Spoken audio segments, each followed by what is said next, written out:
Hi YouTube, so I'm going to make a different kind of video today, and it probably won't interest most people, but if I can just help some people, then that's good. Um, I'm basically going to talk about bipolar disorder. I have a diagnosis of that, and I don't know, it took me a long time to realize that that was what it was, so if I can help someone identify it sooner and get treatment, then that would make me happy. Yeah, so I guess I'll just talk about how I found out I was and the symptoms and sort of ways to help yourself. So I have bipolar type 2 and rapid cycling, which basically means that the cycles from highs to lows in my mood are very quick, and I can go from high to low even within a few hours or days. And that wasn't always the case. I used to have several episodes a year, but I think because I was put on antidepressants, it might have sped up the cycles, and it hasn't really ever gone back to normal since that. But I'm not sure if that's what it is, but I think doctors think that there is a link between antidepressants and rapid cycling. So basically for years I had episodes of depression, and I didn't notice the highs at all. I just thought I was in a good mood and things were going really well. Um, I I don't know. Whenever I was on a low, I would go to the doctors and get prescribed antidepressants, and I would think it was because of something, but it was more like something would act as a trigger, and I would have a really inappropriate reaction to it because I would just get so depressed, and it would last for months over something quite minor. Um, and then, um, so the symptoms I have whenever I'm depressed are I can't get out of bed, I feel physically exhausted and almost have flu-like symptoms. I just want to cry all the time, and I cry at nothing. Um, I just feel like life isn't really worth living. I have suicidal thoughts. Um, I just can't see a positive in anything. I just am so negative about everything.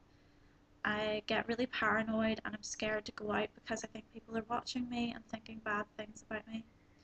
Um, yeah, those are the main things that I would have when I'm depressed. When I'm on a high, I have a lot of energy. I start a lot of projects and leave them unfinished. I have a lot of ideas and I'm creative. I overspend a lot. I can't stop buying clothes. It's ridiculous. I just have no control over that at all, or it's just very hard. I almost need someone else to take control of my money. um, and what else?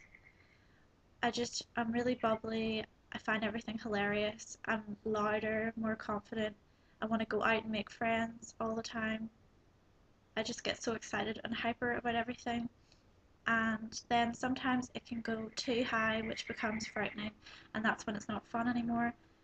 Um, I start to have racing thoughts, and it feels like the thoughts aren't in my own voice. It sounds like a different voice. I also have I feel so hyper and excited. I describe them as bad butterflies, which is whenever you're excited and you get butterflies in your stomach, it's like that feeling all over my body. I just feel like there's so much adrenaline rushing around, and it makes me feel nauseous. Um, I'm just racing around doing too many things. I can't slow down my brain. I can't sleep. Um, and I just feel like things are getting out of control. I have had hallucinations, and generally it would be visual things. I'll just basically see things that aren't there, and I will know after I've seen it that it wasn't there. It's not like I don't have an awareness that it's not there, but it is scary at the time. And I also have felt things on me that aren't actually there, like fingers touching my skin, or insects on me. Um, and what else? I don't know. I'm trying to think. I'd also hear things sometimes, I'll think that there are people trying to break into the house and stuff like that. So If you're wondering how I didn't notice that this was all weird, I don't know. I didn't notice I was bipolar because of those symptoms. They didn't become that bad until a couple of years ago. Um, but I guess I did have hallucinations at times, but because of the circumstances, I sort of didn't realize that they were, if that makes sense. Um, so yeah, that's all of my symptoms really, or all of the ones I can think of right now. I'm sure there's more. Oh yeah, I have blacked out at times.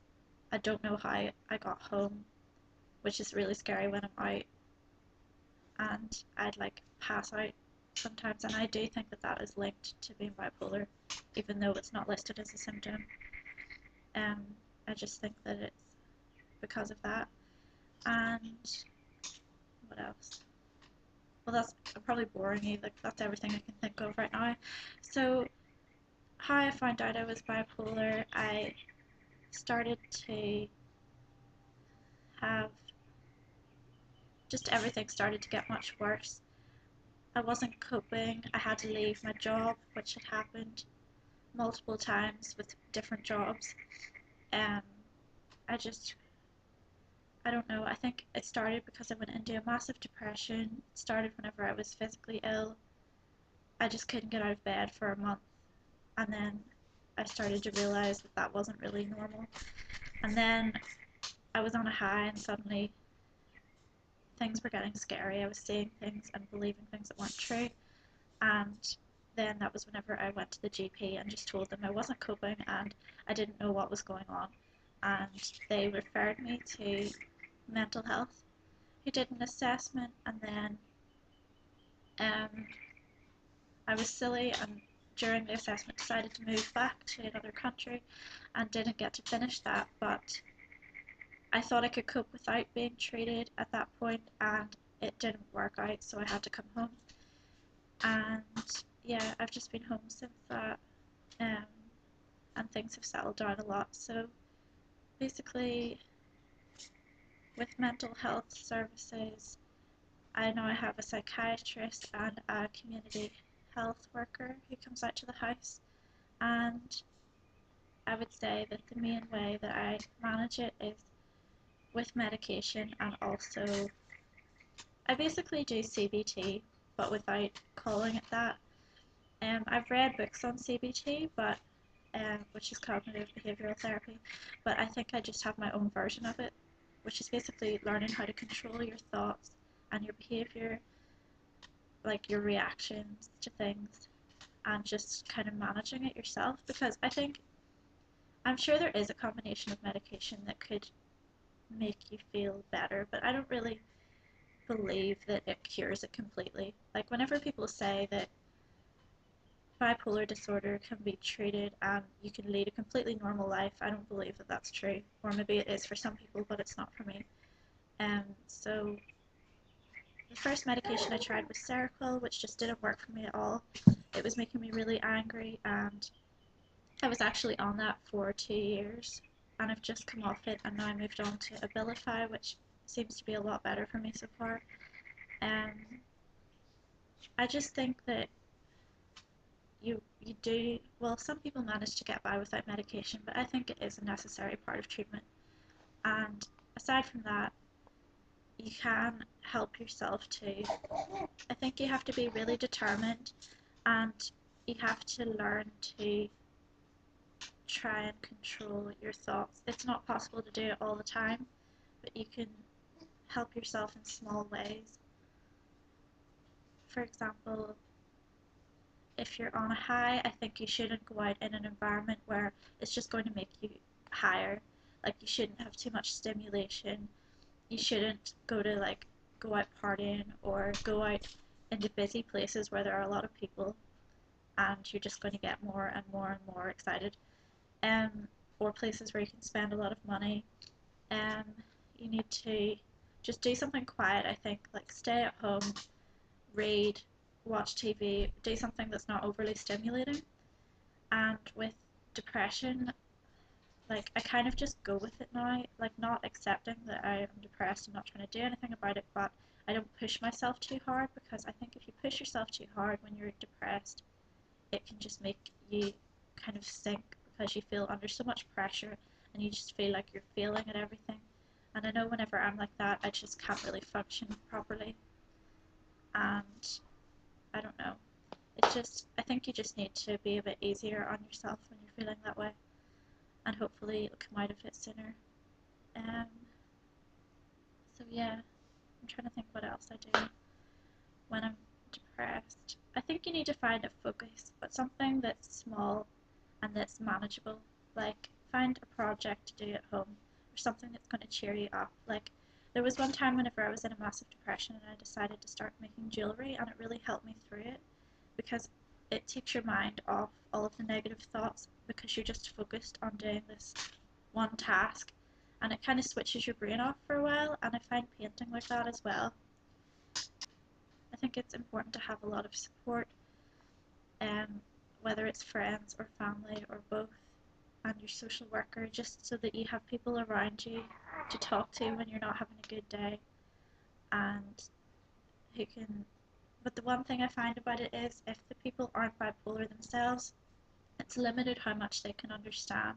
So it's probably a good idea to join like forums online or watch these types of videos, because then you feel a bit like you're not the only one and that someone else understands. Because I don't know, there's a look that people give you whenever you try to explain how you're feeling, and it's this like blank sort of sympathetic look, like I'm trying to understand you but I'm not going to.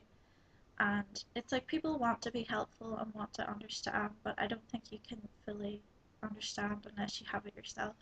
So I think it's good to have people around you who can cheer you up and bring you out of yourself whenever you're feeling down, but it's also good to have people who have it themselves, who you can talk to even online, just to help you understand your condition better so you can get control of it.